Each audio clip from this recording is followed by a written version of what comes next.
La politique, ce matin, c'est ce débat entre les députés et les sénateurs. Ils étaient réunis hier soir en commission mixte paritaire. Ils n'ont pas réussi à s'entendre sur le port de signes religieux ostensibles. Les sénateurs veulent les interdire, pas les députés. On parle du port du voile notamment que portent ces joueuses de foot interrogées par Romain Houg à Saint-Denis, c'est près de Paris pour RMC. Sur ce petit terrain de quartier, comme souvent, Mama et Khartoum se retrouvent pour taper un peu dans le ballon. Il faut dire que c'est leur passion.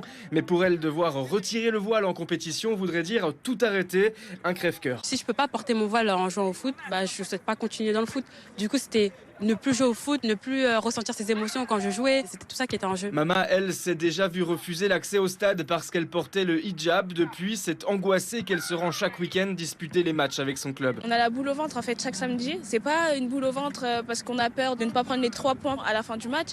C'est parce qu'on ne sait pas si on va jouer ou pas ce match. On devrait être jugé par nos talents et non pas par ce qu'on porte. Mais si cette fois la loi ne passe pas, elle redoute tout de même que la proposition revienne un jour au Parlement. Le sénateur Michel Savin, rapporteur du texte, estime d'ailleurs qu'une loi est aujourd'hui nécessaire. On risque de voir des clubs communautaires se mettre en place. Tout le monde reconnaît qu'aujourd'hui il y a un grand flou législatif. Donc à nous de définir un cadre, c'est ce que nous proposons. En attendant, les députés devraient revenir à la version initiale de la proposition de loi lors de son second passage par l'hémicycle les 9 et 10 février prochains.